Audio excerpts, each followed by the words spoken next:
Since there's still a couple of minutes, I might as well go say so. Patrick. Where are you going on it, Patrick? Nice to meet you. Patrick. Hi, nice to meet you. Yeah, I don't. I'll get you with my non-Cheeto hand.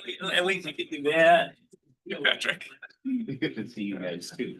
Was it set up deliberately, the old folks and the new folks? I don't know how they've. I mean, old in terms of experience and time on Served. the board and bar, but. Gee, I wish she would have done. I'll be up to the. Longest rules of I'm the longest tenure. There's a limitation that's gonna be. At least this term. See, you have all the experience. Microsoft. The last year. This might be it. She might have thought. She's still. I know. Okay, it's 6:30. Do we want to call to order? We do this at the beginning? That would be the chair's choice if you'd like. Okay. Call to order. Good evening, everyone. Do we have any topics from the 5 minutes? Anybody online? No? Okay. We don't have planning commission meeting minutes from December. Can we just postpone that to approve in February? Okay. We'll postpone to approve in February.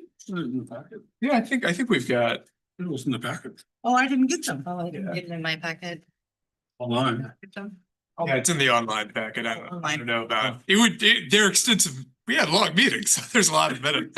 Oh, no, they chopped it down. They did. They got it chopped down pretty well. Like a page an hour. But in any case, for my skim, it all looked pretty accurate, so I would move to accept those minutes. Same. Didn't see any typos. I look forward. Even more than two people who read it. See, I did read them online. It just wasn't included. Did you read them? We can just postpone the vote until I just picked mine up. next meeting. That's fine. We only have two that read it. Can we register our votes right now? Yeah, I read it as well. read it on Yeah, it was online. I figured the There would be a majority of our current makeup. Okay. Unless we leave, somebody leaves for a little bit. Don't be ornery. All right, we have a motion and a second. We vote? I think we're not going to vote it. Isn't that what you would? Well, the people who didn't read it can recuse themselves. And so it's just a question of, it's two questions out of the respect for the other commissioners, the ones who didn't read it, are you gonna have heartburn? And then two, we have enough concurring votes for that motion to pass. If we have 3 ayes, we do. Think we should risk it. Well, if people want to put it off till next month, that's fine with me. I won't object. But I lived through it. I don't want to read it. all right. I'm with Ross. Okay,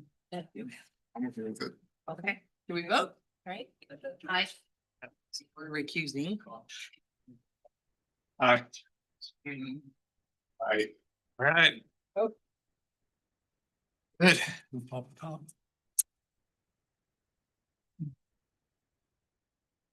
Okay, so next is our planning director decisions.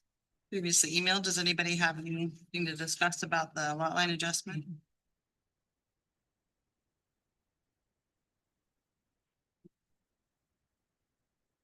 Okay. We're just moving right along. love it. Okay, so planning commission vacancy interviews. Do we have Patrick? Hi. Hi. So one of our candidates is here in person and another one is here via Zoom. Okay, well, Patrick, you are first on our agenda today. Sure.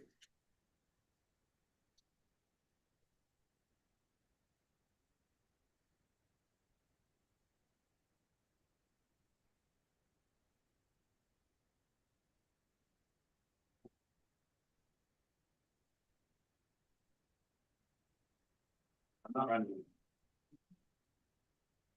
Jacob.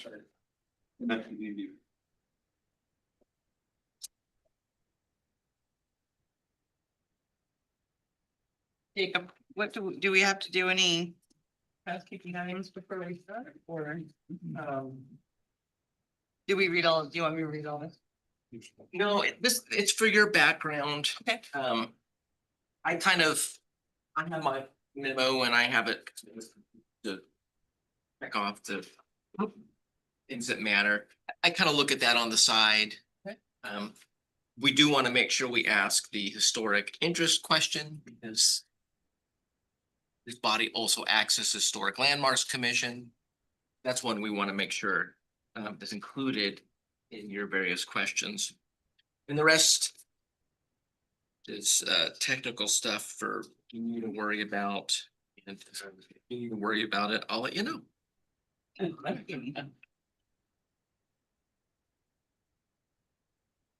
Does it matter who asks the question? Yeah, so that's up to you. There's sample questions in there. You're not restricted to those. We found that having examples, because otherwise, what do I ask? I can't think of anything. So that helps. Now, if you want to go by those questions, that's great. If you think of your own, that's great too. We just want to be fair and equal, and make sure we ask similar questions of both candidates. I would suggest we have him state his name first. Say that again. Have him state his name first. Okay. Can you state your name for the record, please? Hi, Patrick Berkeley, St. Helens resident. Thank you. Want to start, Scott? Sure. I guess give us the rundown of your background. That'll help you in this position. Okay, I hope I had just a little bit about of that in there, but basically 33-year resident of St. Helens, soon to be 34 years. Moved here with my wife and our 2 children, our 4-week-old and nearly 4-year-old, to accept a job at St. Frederick's Catholic Church. And did that for 7 years and entered public school teaching, from which I semi-retired 25 years, currently working as a substitute. But from the day we moved here, when we walked down to the riverfront and we saw where the veneer plant was, I just looked at that property and thought, wow, dreamed of what that property could be and just the potential for this city. We wanted to live in a town where we could raise both of our kids, get them through good school district. And so through that, became involved through school. I was a member of the St. Helens School Board for 4 years. About 25 years ago, got involved with a number of city things, was involved with the Shoestring Community Players, CASA, a court-appointed special advocate, and then City Budget Committee, 2.5 years. Yeah, what was our year? Anyway, 2.5 years as a city council member, including a year as liaison to the planning commission. So this is the place where we raised our kids. This is the place where we foresee ending our lives, and would like to continue to be part of contributing to helping St. Helens become all that it can be as a beautiful, livable community. Well, as you've described, you certainly have exposure to the planning commissions. You know what we do. What sort of impact would you like to have the planning commission to have? What are you looking to do as part of the planning commission? Well, first, take care of the business that's brought before us by planning staff and giving consideration, full consideration to each of those things. I, as a liaison, as council liaison to the commission, one of the things that I was supportive of was having the planning commission be more active, so that it was involved at the time when these proactive items began to be developed, because there is a whole, I forgot I had written it down, but a whole section in the city code which lists potential areas of involvement for the city. So I would like to continue to be active in that, but also maybe explore other thing that we could be looking at in terms or that the commission could be of service to the city council and staff at looking at concerns. One off the top of my head does just have to do with some environmental concerns when looking at things like the Parks Commission is looking at the Milton Creek Preserve. We have a relationship with Dalton Lake. And as we develop, what are things that, of course, we're going to have to be making some changes to the footprint and stuff, but what can we do to make us a more resilient community? And wherever you think about what's causing climate change and the heat, that there are things that we can do to help make our city more resilient through what we're building, making sure we're taking into account the environment. Holton, like the Holton district, as it's hot. It's shadeless. There was an attempt there a few years ago to do something with some street trees and plants. So just looking at those kinds of things, that's where I see having a real strong personal interest, but just being able to be a resource to, again, to the city as we continue to grow and develop. We're just going down the line. Yes. All right. You kind of, a lot of the questions that we've got down here, you've kind of hit on them just in your descriptions and everything else with your past involvement with the city council, planning commission, school board and everything else. So you described a lot of that. I do like this question, and that is, if you came onto the planning commission, what would you want your legacy to be? It kind of dovetails with the question you just asked a little bit. I feel. Well, that's a better place than I moved to. It was a good place we moved here to make it better. I guess my legacy, my name will be, who remembers Commissioner names. So I guess my legacy would be in the sense that whoever should come here 20, 30, 40, 50 years from now, when they come to St. Helens, they'll say, wow, it's the welcoming community. We have our act together in terms of having a beautiful waterfront. But in addition to that we have also done things to make our community more inviting at Highway 30 as people come into their community. And also I also believe this perhaps kind of legacy is as we go from developing the waterfront to looking at the west side of giving more attention to the west side of Highway 30 and what we can do to support people in there. So my legacy is would be just that was able to help the city progress to meet the needs of its citizens through good planning, good building, and that it is a safe and healthy place to live.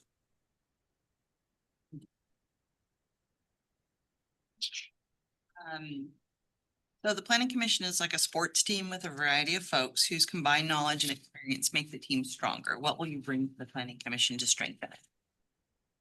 So I do think the main, perhaps the main strength is that I bring knowledge of the history of what's gone on in the city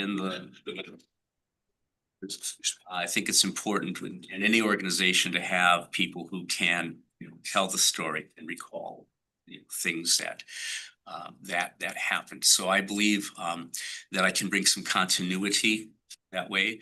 Having been on the board, I think I can bring on the city council can bring a perspective of what it's like in terms of how maybe my council members be looking at and thinking about these issues. I think just I bring a commitment to coming to meetings prepared, to have looked at the information. If there are things that I don't see or understand, calling Jacob or other city personnel who could provide me with the answers, and to give objective thought and consideration to that. If I could do one instance, one of the first decisions had to make as a city council member was an appeal of a decision that had been made by this planning commission. And it was appealed to the city council. My heart was with the wanting to support the decision that the planning commission had made. In the end, I voted to overturn that. But even though it kind of ripped at my heart because it impacted some friends, people I've known very, very much, but through that, even though I was a liaison with the commission, I still felt that I looked at things and was able to make a decision, even though I know it might not be received well by the commission, and also that I can set aside my personal relationships and friendships for interpreting and trying to apply the laws and rules and regulations as I see best. Good. You know, typically things run pretty smooth around here, but in like the rare occasion, how would you deal with conflict or maybe bias of interest? So I think the last example I think gave a little bit is that if there is some conflict. Russ was a member of the commission at the time, and I remember having some conversations with him about things that are going on with the commission and whether or not the council is really taking things seriously. But I believe I maintained a good relationship with members of the commission and could be very frank in exchange about those things. If it's a conflict here, and I would hope not, publicly here at the meeting, I believe that it's trying to maintain a cool and balanced, calm approach, and not to be personal, not to take things personally, and to take into account. I've always believed in believing that even though I disagree with somebody, the intentions are good. So that if there were some issues maybe with an individual commissioner or whatever, find an opportunity to get together over a cup of coffee or something for a walk, just to talk and see and get to know folks. But I do also think there are times that if things that there are certain procedures or ways we handle things at public meetings and try to resolve things within those parameters. So the planning commission may serve as the historic landmarks commission when thus appointed. So a planning commissioner is required to have a demonstrated positive interest, knowledge, or competence in historical preservation. You say that you have an interest in historical preservation. Oh, absolutely. And I think, and I know that the empty chair there, Jennifer, that was her baby, along with other things. She is always a really strong proponent for that, as have been other commissioners. And I think that's one of the crown jewels of the city, and that I definitely believe that's important. And as we continue to look at proposals for the development of the waterfront, that we look at things that are organic with what already exists here, so that as people come to the Riverfront District through our more historic center and we go to the new area, that it's not just a dividing line, that we can see what exists. So I think we can try to do as much as possible to preserve those buildings as we can.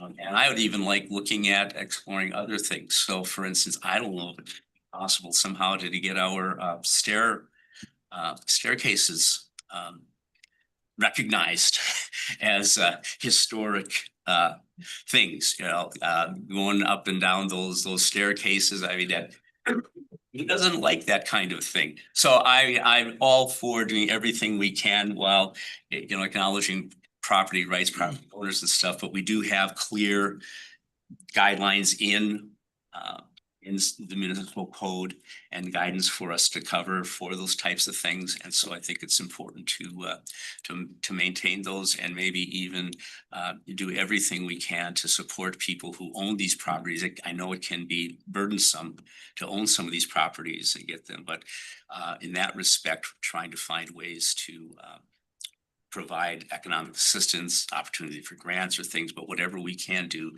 to help the owners of those buildings to not only maintain, but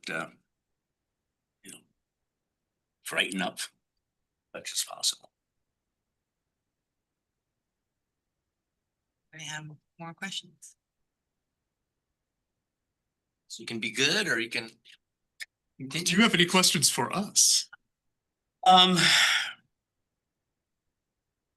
I'm sitting there, I always wonder as I'm writing, okay, note, no questions for us. Good thing. Yeah, and I mean, and I think I don't in the sense of a newcomer that I'd be asking you, okay, what's it about? What do you go through and those types of things.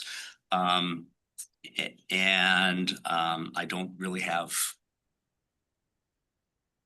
really don't have those questions, but I really do appreciate yours or anybody who puts themselves forward to sit on commissions or boards like this.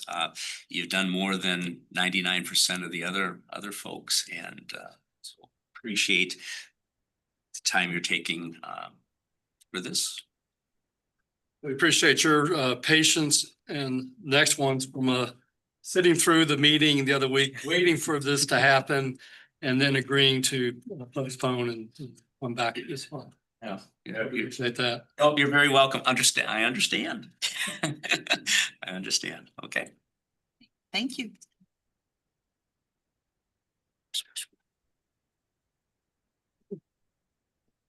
We have a day on Zoom. Can we spin that? Jay, can you say something to make sure everything's working properly? Good evening from beautiful sunny Kauai, Hawaii. There's an X mark. Yeah. Jealousy really rises. I was debating whether to say that, knowing that would preclude me from any further information I could provide you about my interest in the position. But I thought I'd share that in complete transparency and honesty. Great. We can hear you loud and clear. Great. The name, sure. Oh, yes. Can you state your name for the record, please? Jay Echternock. Thank you. Want to start like we did last time? Sure, same question that I gave Patrick. I'm gonna test your memory, what it was. I asked, no, I'm just kidding. I asked him, what background he has that will you can bring to the commission. Yeah, I don't know if you've got my printed material in front of you. I've got professionally, I've been a salesman my entire life, 45, 50 years. My last job was in publishing for 30 years, running $80 million sales department as VP of sales, 35, 40 employees doing budgeting, planning, resource management, marketing, sales. My community involvement is in two areas. Much like Patrick, I've been involved in the educational realm. I lived out in East County, Gresham Barlow area. I was on the school board, the budget committee, the curriculum committee, and a foundation board member for 10 years. Community involvement has been heavily, I'm a sportsman, primarily baseball. I've run Little League, Babe Ruth, Legion baseball programs for Gresham Little League was 1,000 kids with a $250,000 budget. The last 11 years, I've been a high school baseball umpire and am still doing that. And blessed to come out to Scappoose and St. Helens regularly and umpire games. So evaluation, program implementation, forecasting, planning, execution have all been skill sets that I've developed over my tender 74 years of existence.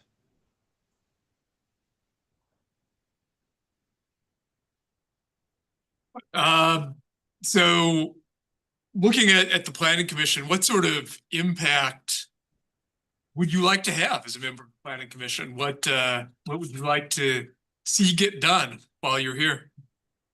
That is a great question. Sitting in your meeting a month ago, listening to the detail and perspective on a development that you were dealing with, each one of you, I imagine, brings a different expertise and perspective to the table. So the group think itself, I'm very attracted to be a part of a group dealing with issues that better the community. Again, as a sales guy, my job was to overcome objectives and accomplish goals. And I'm not sure if the Planning Commission has goals. I was remiss in looking on the website about that. But when you're dealing with the public, I imagine there are issues and complications at every board meeting. And that has sort of been my life. As you can imagine, if any of you are parents and your kids have been in sports, dealing with parents in sports. We're losing the audio. Yeah, you bumped something and the audio went soft. Oh, You're have you back got me? Have you got me now? now. It wasn't that long. I apologize. Hopefully the internet connection is good. But anyway, as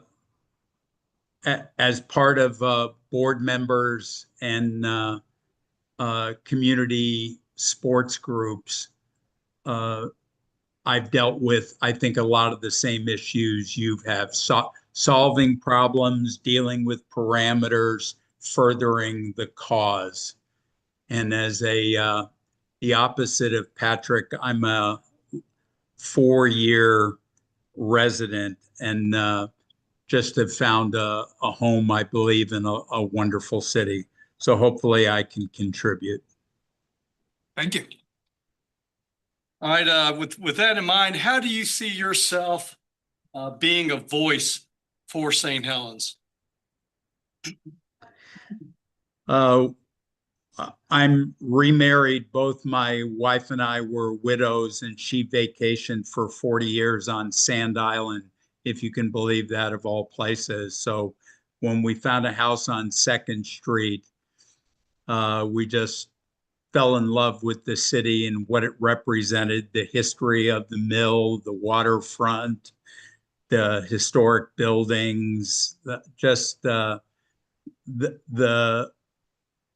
down home sense of the city. I lived way out in East County in farmlands and found it the same way. So my contribution, what I'd like to leave St. Helens with, is obviously a safer, better, more organized place.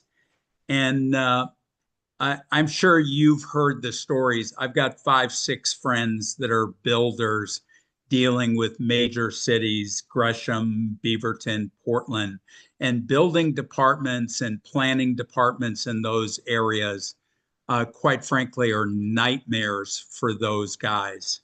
They try to follow the rules, and it's been difficult. It seems like there's a tenet of not cooperating with growth and how developers and builders would like to do projects. Again, there are rules and regulations, but it seems like in St. Helens, I built out a little Airbnb when we moved into town, and I just found the building department to be cooperative, informative, interesting, and very helpful.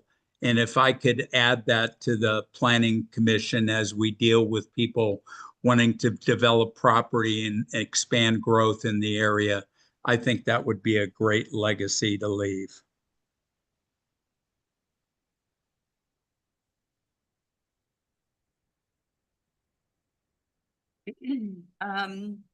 My question is going to be the same as well. The planning commission is like a sports team with a variety of folks whose combined knowledge and experience make the team stronger. What will you bring to the planning commission to strengthen it?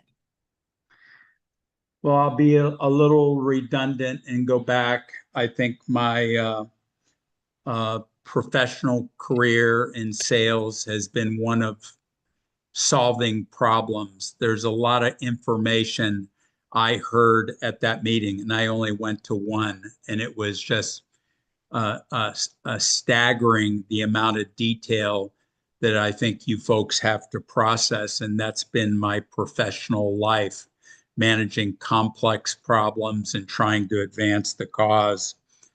Again, being in the youth sports school arena, you're dealing with the public constantly, and they have an agenda and you have one, and finding that common ground or betterment for the city hopefully becomes more win-win than win-lose. And when you're in sales, if you're successful, you ask a lot of questions and you get information, and you try to understand where the customer is coming from and what their goal is, and then you're supplying an answer to that. And that's been my entire 45, 50 years of professional life.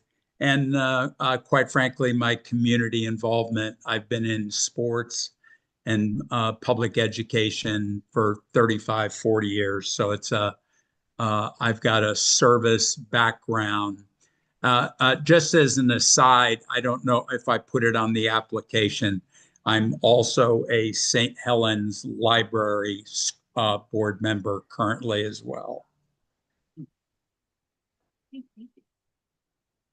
I'd be the same as well, but tell me what your experience or how you handle conflict.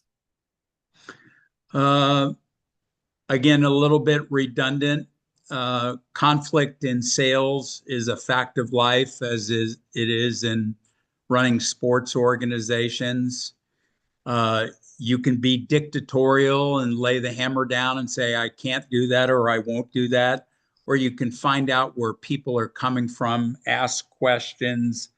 Listening is seems to be a forgotten skill, where people are coming from, and then processing that.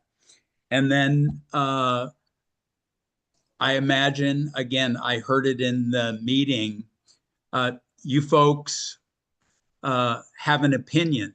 You're hearing information, but you're also either constrained by the rule of law or the statute in the city that it applies to. So you've got a great framework to work from within of what you're able to do. And at times, I imagine you push up against that as far as you can to allow the project development or the building to move forward, or you don't. And that's just a judgment that in a groupthink environment with 5, 6, 7 heads is just a wonderful place to be. The responsibility doesn't lie with you, it relies with the team. And I think that's the great product of the board.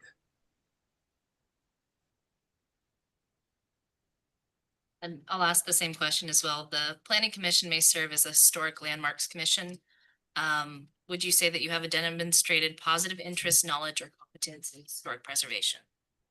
That was one of the interesting things I saw and heard when you asked Patrick that. And I love that question in the aspect of the Planning Commission. My wife and I travel a bit, and our last two trips and repeat trips were to Charleston, South Carolina, and New Orleans, Louisiana. And if any of you have been there, it is the epitome of preservation and historical buildings that is the essence of what makes those towns unique. And that would just be a blessing to see if we could implement that process in St. Helens. History that a lot of times they say you can't repeat, so why tear it down? Let's repair it and make it a beacon of the community. The buildings in South Carolina and New Orleans are the foundation of that travel industry and what makes those cities tick. And that would just be phenomenal to see that aspect carry over in St. Helens.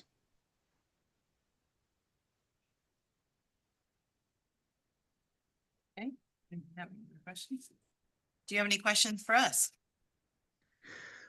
Not really. I could ask 10 more. I would add though, a comment about Patrick. My wife is a 30-year school teacher.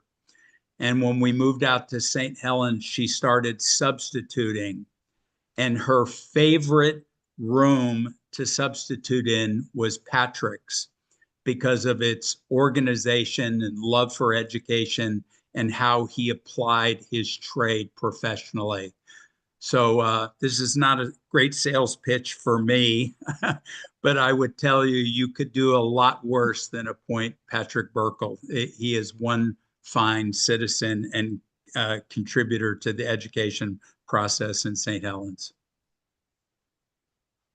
And it was a great substitute. I knew my kids would be in good hands.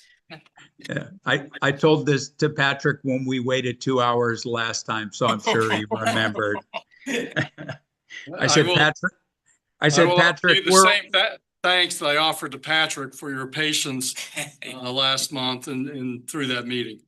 Yeah, you were dealing with a lot, and you had the police department coming up, building, and I'm sure that wasn't going to be a 20-minute discussion. So Patrick and I are not spring chickens. I said, let's hit the door, buddy, and come back next time. So thanks for having us come back. Thank you. Thank you. Appreciate it. Thank you. I'm going to go back to the sun and fun if you don't mind. It's my last night here. Enjoy. God bless. Cheers. Okay, so the one thing I want to mention, Oh, excuse the me. other stuff that I mentioned, if I need to say something, I'll say something. So our boards and committee rules does include a provision. Individuals appointed to one city board, committee, or commission shall not serve in any other city board, committee, or commission during the term of the appointment of their appointment, provided the council may waive this limitation if it's in the public interest to do so. We've done that. Scott is an example. It's not a ding to the candidate, just something to be aware of for the council to consider for that kind of appointment. Otherwise, that's the only thing worth mentioning from your memo. Okay, so do we deliberate? Do we? So the question for you now is, would you like to think about it, come back, or deliberate and vote tonight, or maybe deliberate and then vote next time? If it is a placeholder on the council's agenda, if you make a decision tonight, but it's not essential that you do, I want to make sure that you're comfortable in your decision making, and then you don't feel forced. I have one more question. I'm a vice chair, but I'm acting chair. Do I vote? That's a good question. Because you're acting, I don't think you would. Okay. Thank you. What do you guys want to do? It's acting. Let's see why we put it. Yeah, I mean, my memory of the interviews is not going to get any fresher, so good to talk about it now. Depart then. Okay. Yes. Well, I mean, it's fair. It provides comfort for the discussion and Yes, do that, but yes, so yeah, thank you very much, and obviously Jay is also a great candidate, so. Thank Whatever. Thank you. Patrick. Thank you. well, that's good. You know, we used to not have to do these in public and so now that we do, it's kind of awkward, but they're both not here, so That's awkward. maybe that helps. Yeah. Yeah, a little, I was lucky. It was, mine was not public, so lucked out. I might have been the last one. Good thing we did it together. What do you think? Or deliberating. If that's what you'd like to, that's what my assumption is. If I'm reading the room. I think as both Jay and Patrick both said, I don't think we could go wrong with either person. I'm leaning towards where I think I would probably vote for Jay. I think the experience that he has from a professional standpoint and everything else would be very welcome on the commission. Again, it's not to take anything away from Patrick at all. Patrick's been a public servant for quite some time. And I don't want to use that against him. And I guess in some ways I am weighing on almost a little bit against him and giving somebody else a chance type mentality. And I'm doing that. I think yes, I mean, with Patrick, they're both great candidates. I said it. Patrick, he brings institutional knowledge and he's done it before. And another thing, I mean, it sounds hypocritical for me because I'm on two commissions, but I don't like the idea of poaching from another commission because filling these positions is a difficult task for these other boards and commissions. I mean, just so I don't sound hypocritical, it's just that when I applied, there was nobody applying at the time. So that's, I was asked to apply. So, Would this be a situation where we're poaching or he would end up serving on both? I think if I'm understanding correctly, and Jacob, correct me if this is wrong, but we would have, as a commission, we would have the option of waiving the restriction and then he could be on both, or we could say, we're not going to waive it. You have to choose which commission, which board you want to be on, which commission. I think that's up to the council. Yeah, it's up to the council. It's a council, it's not It would be us. your Okay. Recommendation, Yeah. be like, well, this is our recommendation. We think it's cool if this candidate is on two committees. And if not, he would have to decide which one. And I can't remember who was here. Another thing, Jay has definitely shown his interest. He applied the last time we had a vacancy. I think twice. Yeah, I think twice. Remember the last time he applied, yeah. And, you know, usually what happens is when we have a pool of candidates who don't make it, I have a follow-up, hey, do you want to stay in the pool? It just makes it easier next time around. So he's been in the pool a couple times. So Scott, from your perspective, since you serve on two boards, how difficult is that on your time? It can be taxing if you, depending on how much you commit yourself. I mean, I'm busy right now because I'm been getting back to the vacant storefronts. And I'm also working on the Milton Creek, and that's, you know, does take some time. But, you know, I'm retired, so I do have the time. I think they're both good candidates. I think we can't go wrong here, but I'm leaning more towards Patrick simply because he is not on another board. We've got more voices in the mix, whether it be the library or the commission, even though they're different, but you have more people involved, which is kind of why I would lean that way. I just think that he's, you know, the times that he's applied, I mean, it was with me, when I applied, there was no other applications. But then another chair was opened and so Brooke had applied then too, so there's two spots.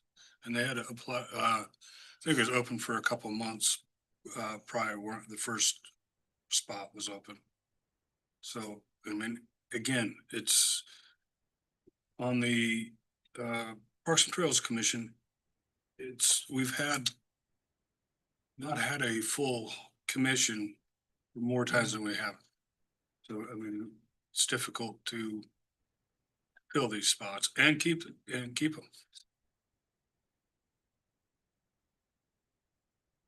And I agree, they're both fantastic candidates. They both have a lot to offer.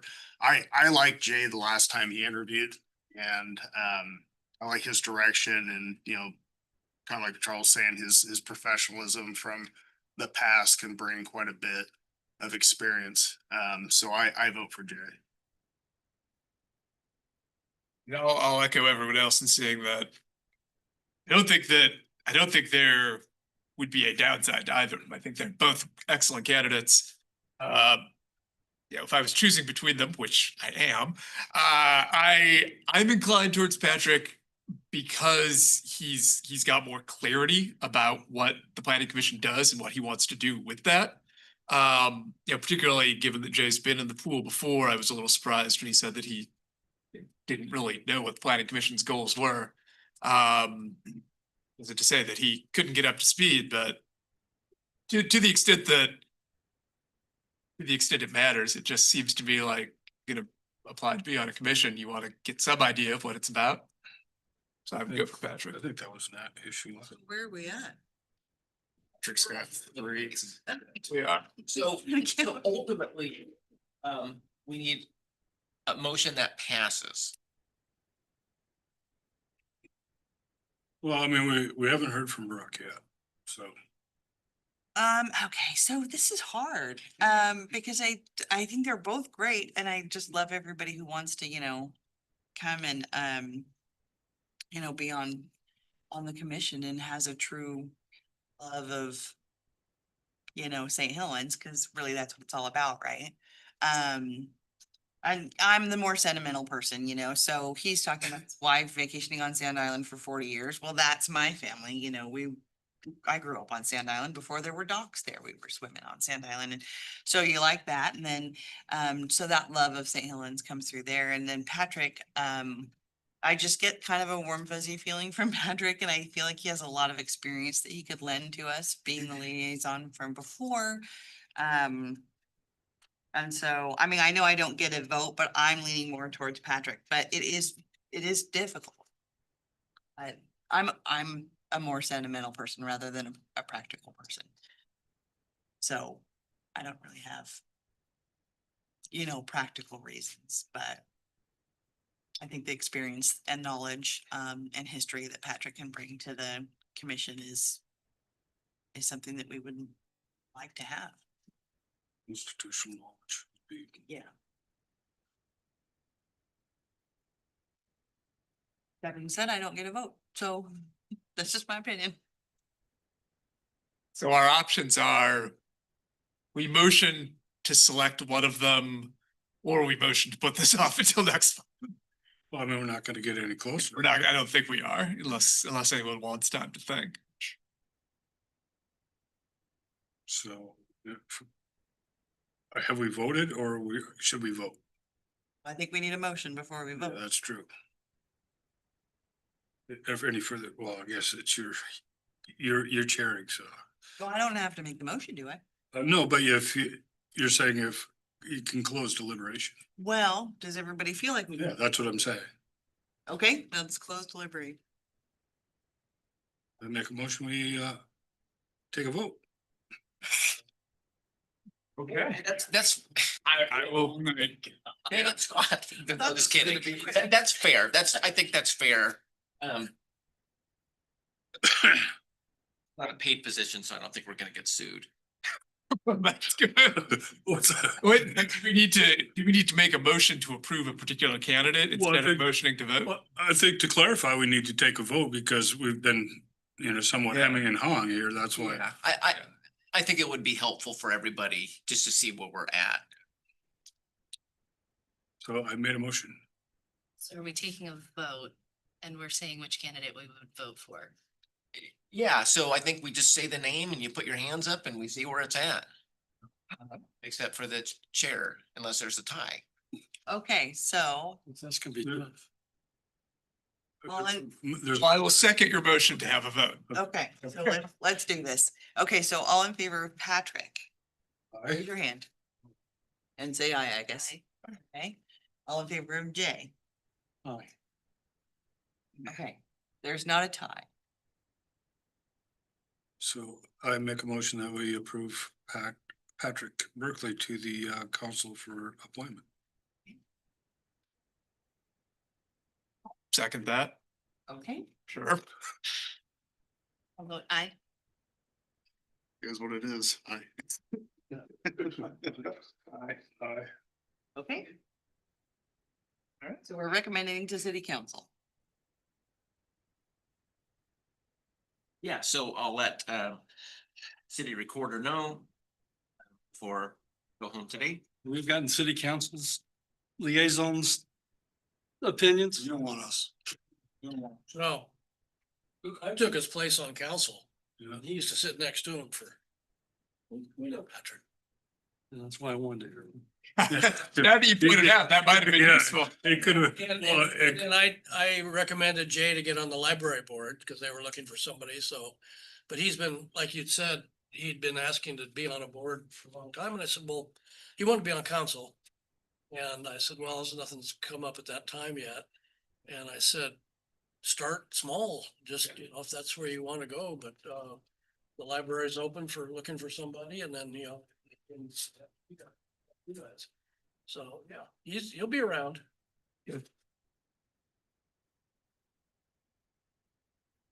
Okay. That's been. Okay, our next discussion item is chair and vice chair selection. Since Jennifer had left. I move to make you chair. That was quick. we should make the motion then discuss too. That's, I will second it. Do we just vote? Do we need to have a discussion? Do It you want feels, to I mean, I feel like we need to ask you whether you want to be chair. It's one thing. Yes, she does. I will. It feels, it can be done. You know, every time you have to say quasi judicial, it's. I agree with that one. Mouthful, yeah. It is. No, I'm happy to serve if you guys deem that I should. I'm happy with it. Got my vote. Yeah, my vote. Do we have to officially? We probably should just, it's good practice. Just to make sure. Well, then I will second the motion that you should be chair. Okay, thank you. Aye. Aye.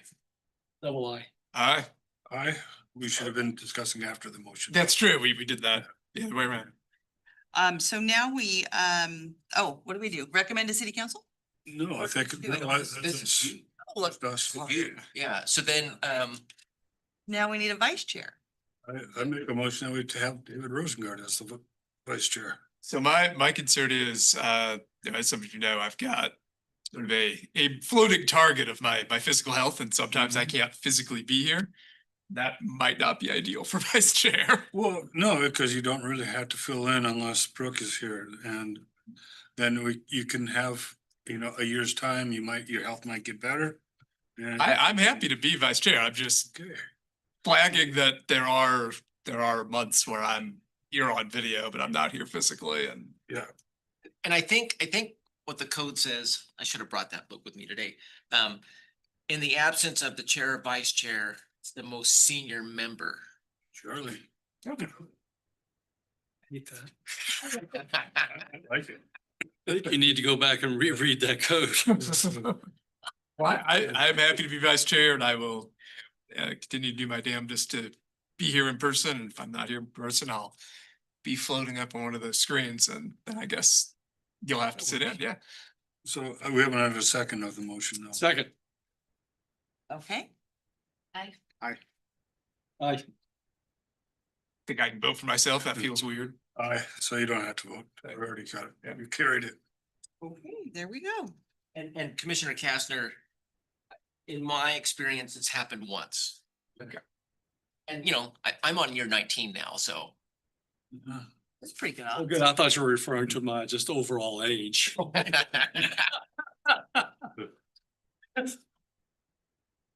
Okay. End of year summary report. Right, so the end of year, it's just the numbers, going back for the 10 years, my observation, when I look at all those, the average are 90 land use files. And, you know, for 25, we were at 80, but no surprise, we're a little low and, you know, that makes sense. Less development happening at the mobile.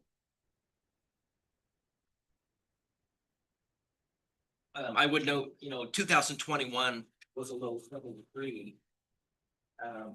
That it was still an insane year. Kind of have to look at the previous years. You have a lot of big numbers there. You know, a project doesn't start in a calendar year and just end, you know, they can last several years. And so they really piled up for a while there. I really didn't start to feel relief from those several years until after 2022. And it's probably a good thing right now that the numbers are lower. Well, things may be different budget wise, but I don't see us filling a role this fiscal year, so. If you have any questions, otherwise it's just a bunch of numbers.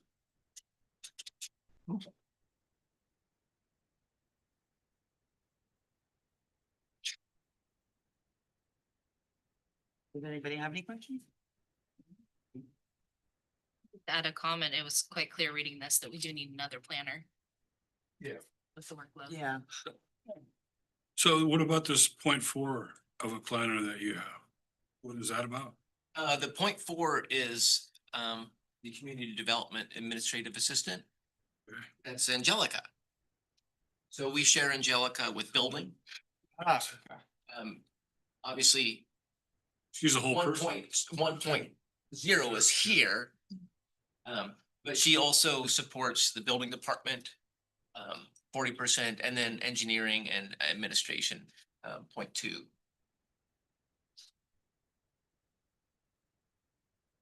Okay. And this may be, And Crystal is the communications officer who is here, just because of lack of bodies. and it may be naive to ask, but is fundamentally the issue with having a second city planner, is that just a budget issue at this point? It is a budget issue, yeah. Did you not, weren't you actually interviewing folks for that? No, You never did? no, we didn't. It was, so the discussion's been kind of a roller coaster.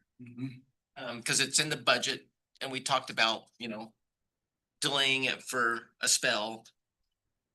3 months, 6 months, the number kind of changed over time, just to help us get through this trench that we're in right now.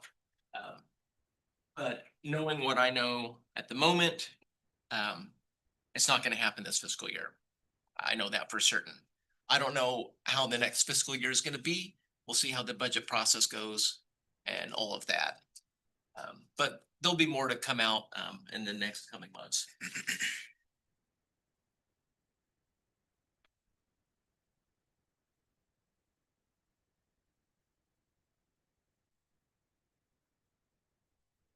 So next quarterly planning department. Yeah, so we've done this for, well, since Mayor Massey started, we've had these quarterly reports. So I just talk about all the stuff that happened, various projects and stuff. I can talk about some of the projects just briefly. We are starting our conversation with Romano. And that is the developer interested in the extension of downtown. They're currently in an exclusive negotiation agreement. We've had a few meetings. Preliminary meetings. So that's pretty exciting. Also kind of daunting being a lone soldier. We were providing technical support, the Parks Commission on the Woodland Reserve. Didn't really much dialogue on that order. One of the grant projects that Jenny had set up before her departure in July was this community paths.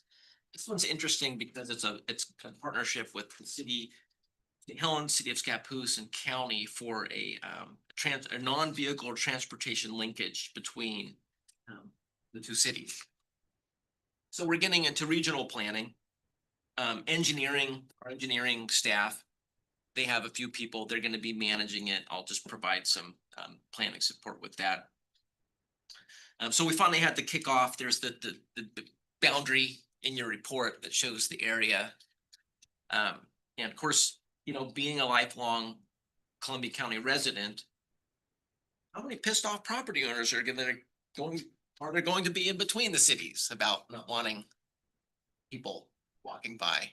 You'll find one. Is this, the path is supposed to be paved? I would assume so, if it's a multi-use path intended.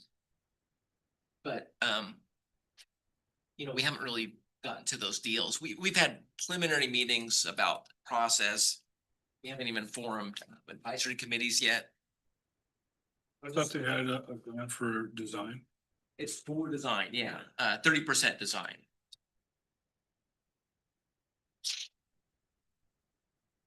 It's, yeah, the idea is, so if you're in St. Helens now, you could walk, bike, electric scooter, you know, whatever your non-vehicle mode of transportation is, to Scappoose, and then link up to the CZ Trail.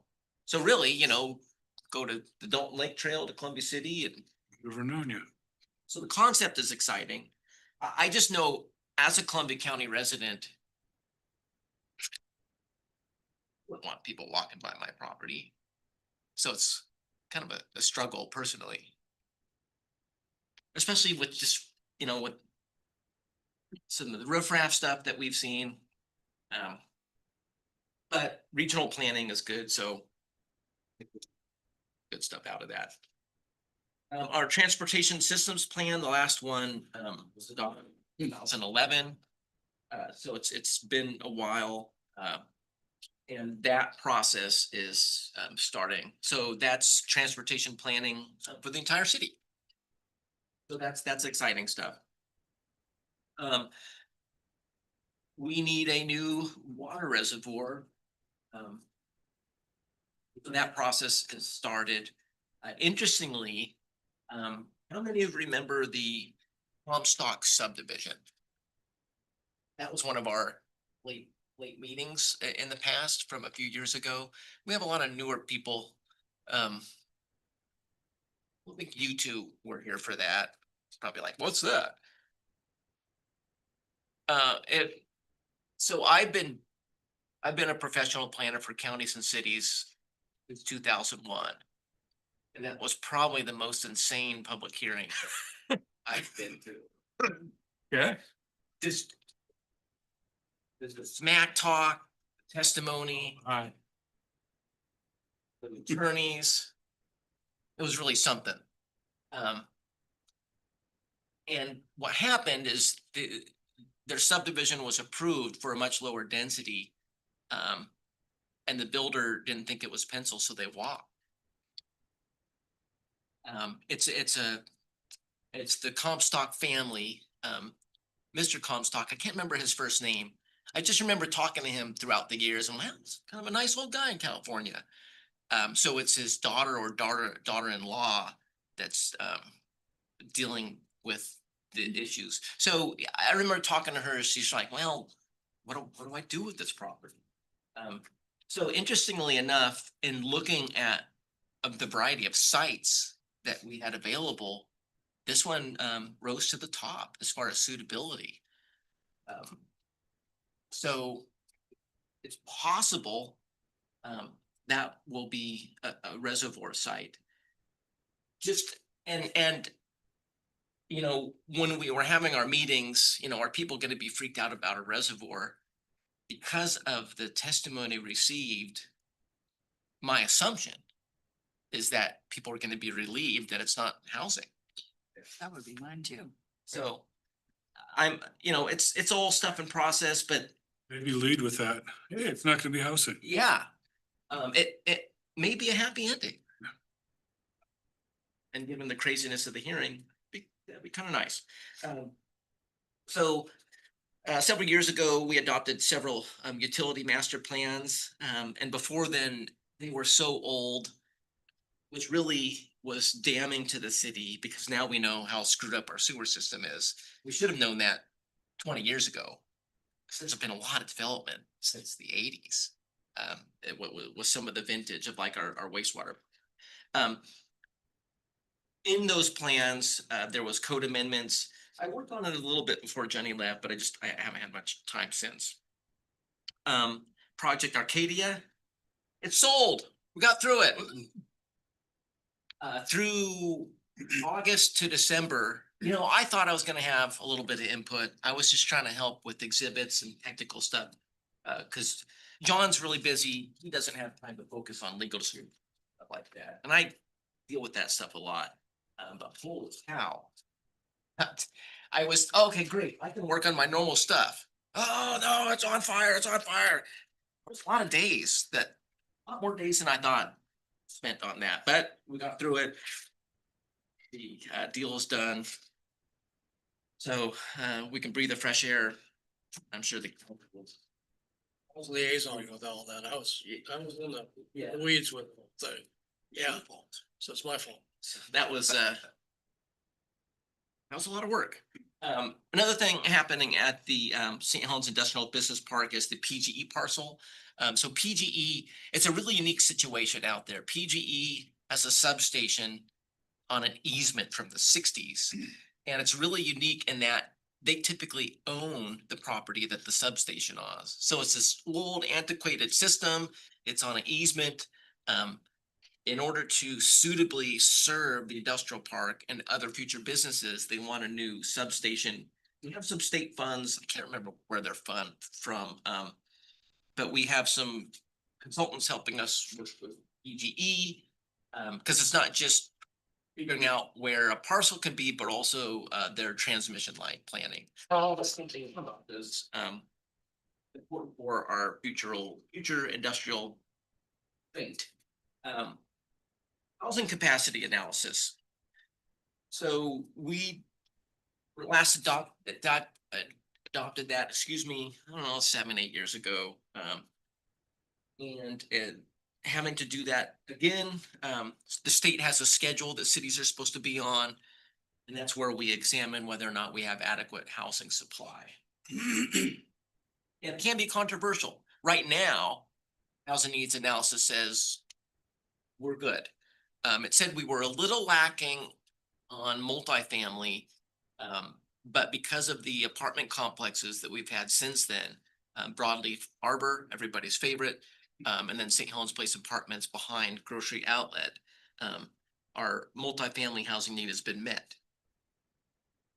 I can see us going through this again, saying we need more multifamily, that being controversial, but we'll see. I don't want to make any assumptions yet. So that's something planning commission will have to deal with. What kind of development will that impact? The housing, Sure. Yeah, sure. if you're good now, it'd probably be even better then. Food pod rules. Back in 2015, when how do we deal with it? Well, we have a use permit, we can figure out rules. Eventually, and it's been over 10 years now, I still haven't time to work on it. Something I'd like to do.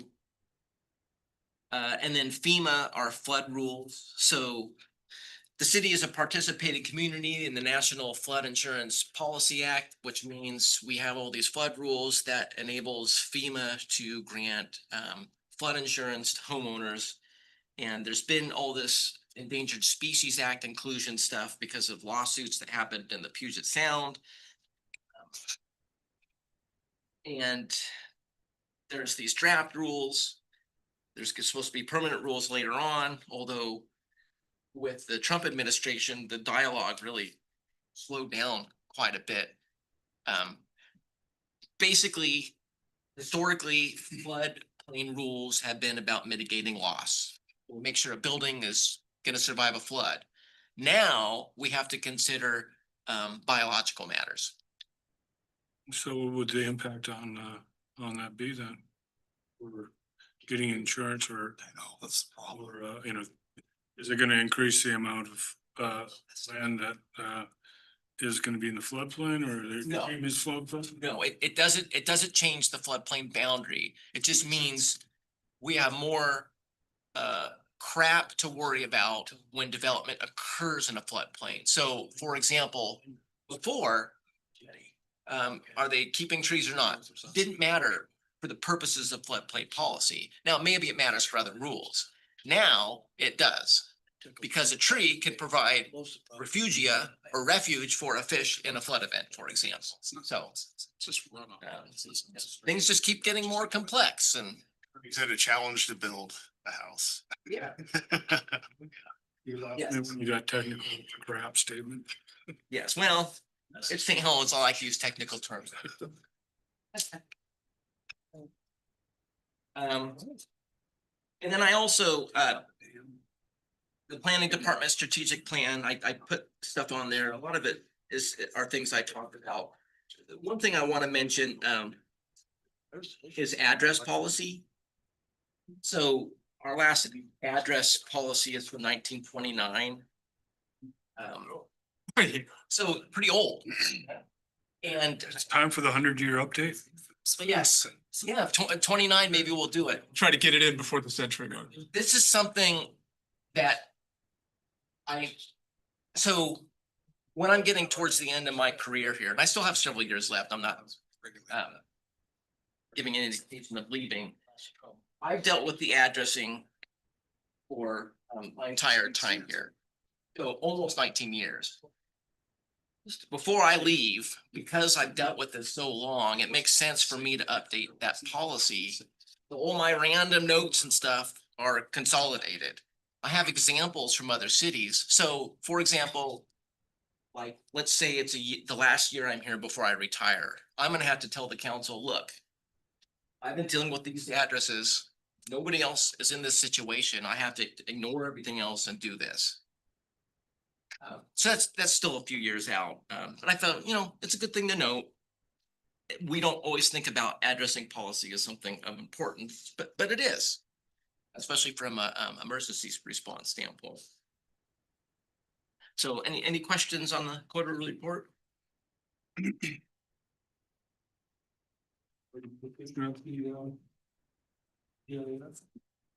On there. Yes, yeah, the new, so if one of my higher goals was to get up to par on this new GIS program. It's GIS Pro. This one was ArcMap. The interface is a little different, but now that I've used it for a while, yeah, awesome. It's a lot better. Good. But, I help other departments. And right now, I need to help the engineer get up to speed on it. And just because of all the things I'm worried about, I'm not doing that as quick as I could. And that's life. There's a lot of detail in ArcGIS. I mean, there's a lot to go over. Yeah. It's an undertaking. If anybody hasn't used it before, so, Those things in years. So. It's a great tool. yeah, and they've made it super complicated. Which is good and bad.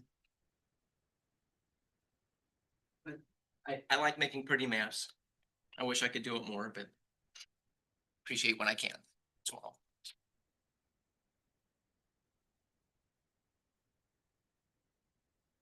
And that's it for that.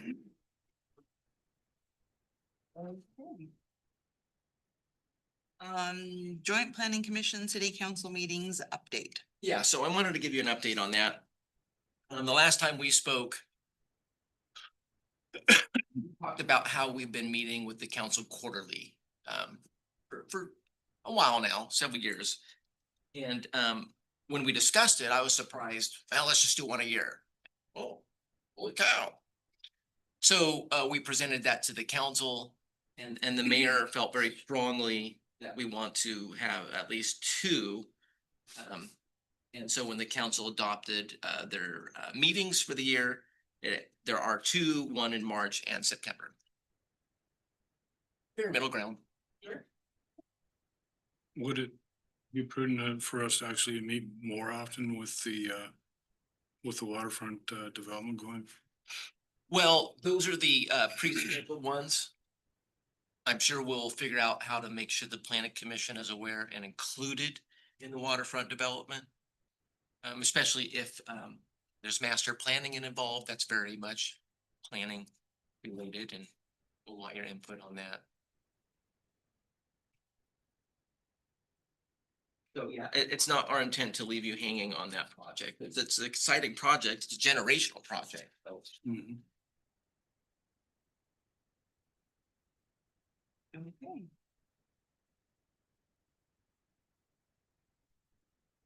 So we can move on to proactive items. Does anybody have an architectural standard update? Anybody working? Probably not this month. We got beat up a little bit last month. How about vacant and underutilized storefronts?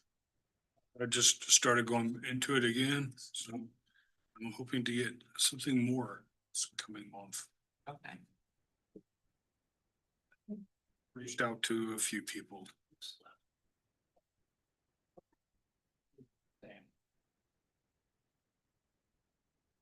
Maybe we can dive in a little bit more next meeting and set some plans for what we want to do this year.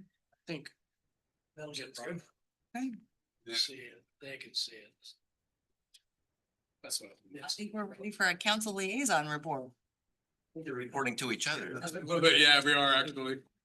About Vermont, meeting that we've been involved with. You know, we were just talking about how to get guys involved, which you will be involved more so down the road. It'll take probably maybe 5 years to get something going down there because of the process and everything that it takes to do, but they've got a very brief concept so far. They're gonna come up with more of a overall concept to show it. And they're developers. They deal from the standpoint, if we build it, can we sell it or get people in it? So they'll select different avenues of multi-family or commercial. And that sort of thing. So they'll be driving the bus on this. And then you guys will get to the point where you'll be involved in it. I think you want to maybe get your historic gonna have involved with down there. There's no historic part of that. So is it even architecturally, I mean, is there gonna be any review architecturally through the planning commission? Yeah, that's a good question. So the architectural design standards that apply to this area, when we're dealing with a building that's not an historic landmark, does apply to that property. Okay. So you haven't done any of it yet, I mean, really, but you'll get educated as you go along on it, and it should be pretty exciting to see that develop. Yeah, I having a couple of meetings with them, and they seem like a pretty, upfront outfit that looks at everything and their history of what they've done and what really will work. And this is a really slow time in development, so nothing's happening. I mean, I know in Portland, it's like real estate is, 20 cents on the dollar. It's a low time, but there takes a lot of planning, and you get a developer like that, they're looking 20 years down the road of their whole projects.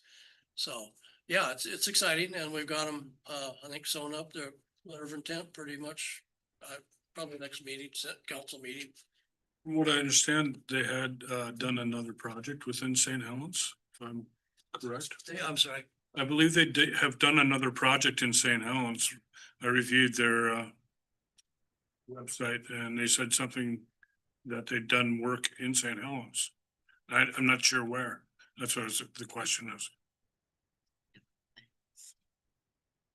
I don't think I'm wrong, but there's a possibility, Yeah, I haven't heard about that. because there's a number of years ago, I think. So I was looking at their website, looking at. So one Lines. sorry, Scott, go ahead. And I also had heard that, you know, in like 3 weeks, they'll have a concept design to give out for folks. Very, very thick. It's a block design, so like the space will be what they think will go here and over here will be. Okay. there. So very loose. Yeah, so it's really no architectural detail. Oh, in it. no, you're a long ways away from that. Okay. Yeah. Like 50,000. It's just the overall planning first and then, You- well, they can bring to market and make work, so.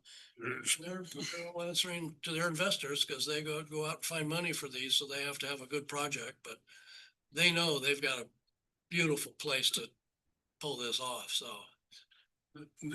Another question, if, you know, like you're saying, it's 20 cents to the dollar in Portland, I mean, and they're looking for, you know, there's not that many projects out there for these big companies to look at. Are there other people interested in looking at this development? The development, Besides Romano, is there any other entities that might be interested? Because of there could be competition for it. oh, for them, well, we'll be signing an agreement with them to take it on, and so they'll be the main ones. Up until this point, we've had several developers over the years that wanted to come in and do things, but then they went away, or else what they presented to us is when I was on the planning commission, they wanted to buy the whole waterfront, Yeah, keep it for themselves, yeah, I remember that. and that wouldn't allow people to buy own property down there and that, so. So, I mean, what the question was more towards, you know, just of late, when they, you know, like when Romano started thinking about it, if there's other, you know, entities like Romano who are interested and, you know, because as you're saying, there's not that much development going on. So I would think that, you know, there'd be more competition for these types of projects then. Well, they're open to all avenues. They'll buy the property, design, build, market, and hold on to it, or sell it, or sell you a piece of property if it fits in with the whole scheme. So they're gonna be basically the driver, and we haven't, the council hasn't gotten down to the nitty gritty of how that works yet. So we're still talking to them. How it's gonna fit, but I feel pretty confident that they're very open to what works for the community. Okay, that's what I like to hear. So that's what I was talking to Russ about when it came up to the council reports. It was about, you know, getting ideas from the planning commission, so we know, like, whether it's feasible or not. But I think it's too early for that, right? And it's so, but I'm thinking of that being the liaison. I think it's important to include people, and, you know, everybody's not gonna get what they want. They're not gonna get a Trader Joe's probably down there. Like, if you see things that people want in town, it's just not probably gonna happen. But, you know. And it's a lot. Sherlock's though. So we're good there. Yeah. So Crystal was kind enough to do some searching, and it looks like they had developed some homes in the Elkridge subdivision. The latest phase of Elkridge. Elkridge is the one, I'll just point it out in the map. Scott, you were right. I thought it. It's not typical though. So Elkridge is this subdivision, north part of town. Phase 6 is this one here. It looks like, because they weren't the developers of the original subdivision. I would have remembered that, but it looks like they acquired some lots and put some houses in phase 6 there. Jacob, before you head out, you want to point out the Comstock area for you guys? Just, I know it's off topic, but you're. Sure, no, that's, yeah, good point. So the Comstock property. It makes me shudder just to look at it. Is here. Between my fingers. So you have the Audubon power easement going through here. You have a wetland complex here, wetland complex here. Generally, the concept is the water reservoir for this portion here. Between the Bonneville Power easement and this wetland complex and Pittsburgh Road. So yeah, good idea. Thank you. Just thought you were up there, so. And that's to replace, we have these 200-year-old reservoirs here off Pittsburgh Road. One of them, if you've heard the saga over the years about trying to line it, that didn't work out. Gentleman that keeps on coming. Yeah, I think he's finally satisfied with the conclusion. Mr. Tromlitz. Ron Tromlitz, he would testify before the council for public comment for several years. Yeah. He was a neighbor to it. So they tried to line it, the liner didn't work. And then we hired Mohammed Zaire, Public Works Director. And after that, they're like, well, this is stupid. This is just throwing money away. We really need to build a new one. So that's what started this whole water reservoir study and we're at where we're at.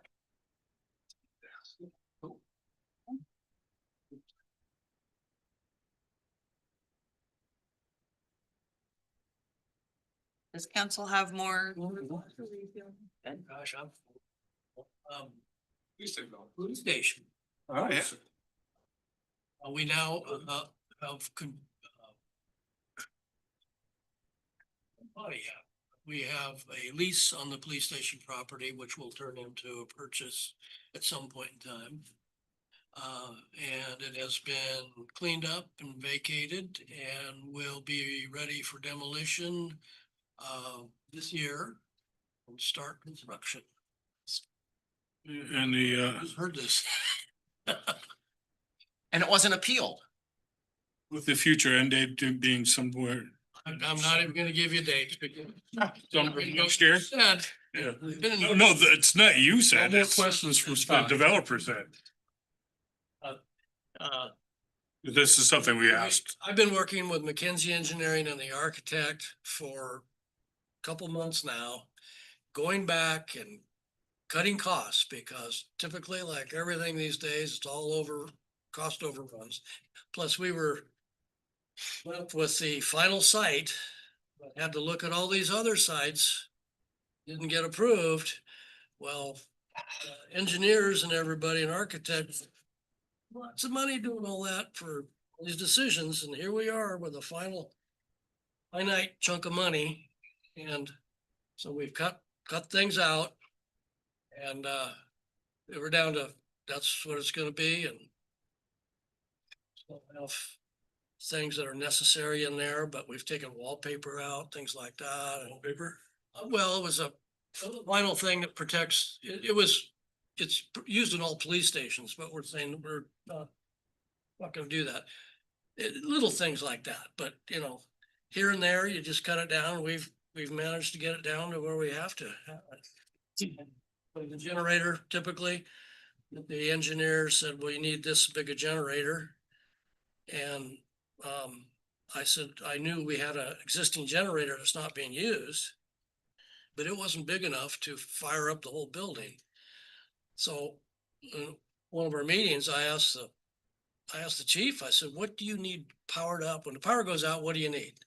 He says, we need to keep our radios charged and certain lights on. And he says, we don't need heat. If it gets cold, we'll sit in our cars. So that's the kind of attitude that, you know, we're gonna make this happen and save some costs now. And the space is, the spot in the world that it's in is good because it's in town, it's close to a substation. You know, will be, if the power goes out, Your fault. it's not my fault. Is that an area that typically But the loses? closer you are to the Yeah. closer you are to a substation, the faster your power gets turned on. Yeah. That's how it works. Just wondering if that was an area that loses power quite frequently at all, but I know like where I'm at, we rarely lose power if ever. So, We lost power this past week. And Bill, Charles. Because we have a bill. Anything can happen at any time. Well, our street did. Oh, you didn't pay the bill. The whole street lost it. So at this point, we're further along than we've been for the last several years. We have land use approval, it's unchallenged, the site's been selected. And the wallpaper has been addressed, so. Yeah, but I don't don't get on that. It's just a lot of little things that, you know, added up to Little things add up. $1,000,000. Can we look at the Castor Road site again? Oh, but that's pretty much your elevation you're gonna see. Some things have changed, but last time you saw it, it came through, it's no real changes you'd be concerned about. There'll be some that go to Jacob and instantly have to come to you than that, but we're moving forward. So that's a real positive thing. That is nice. Anything else? So. Jacob, any for your information items? Yeah, just one quick thing. Last meeting. There was a lot of phishing schemes. Associated with that meeting. Machine schemes? Yeah, and phishing with a PH, Oh, interesting. Oh, As in- okay, yeah, people, yeah, I heard that. like an email. Yeah, interesting. So, our planning commissioner candidates got a phishing email. That's what I heard. Yeah. We're interested in you. If you pay $2,000, we can continue the meeting for your consideration. The developer and applicant received a phishing email. The planning commission is, and this is not exactly what it said. The planning commission is interested in approving your proposal. If you would like the public hearing to continue, you need to pay a $6,500 processing fee. Phishing bribery. This is good. And then Guys, we received, and this is something that I caught, well, Angelica cued me into it. We received a phishing scheme about the police station. Saying, given all these administrative costs, you need to pay, what was it, $7,500 or something like that? Out there? Cause I saw this,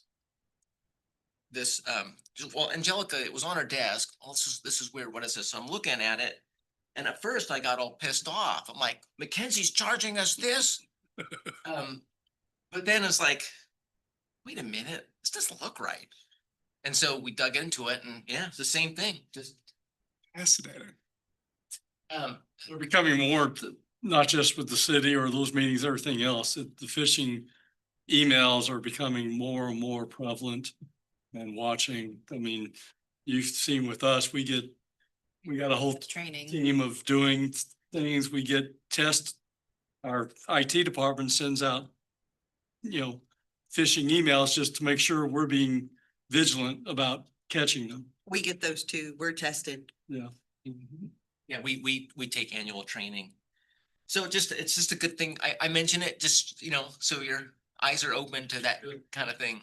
The practice is not clicking on links. If you know the packets are coming out, you can go into the portal through the actual city's website, that sort of thing. And if there's any sort of sense of urgency, it's more common that it's a phishing scheme. I also have something to ask, cause from our last meeting, it just occurred to me afterwards that, we're not supposed to be doing ex parte contacts and that type of stuff. And as a jury type of thing, when,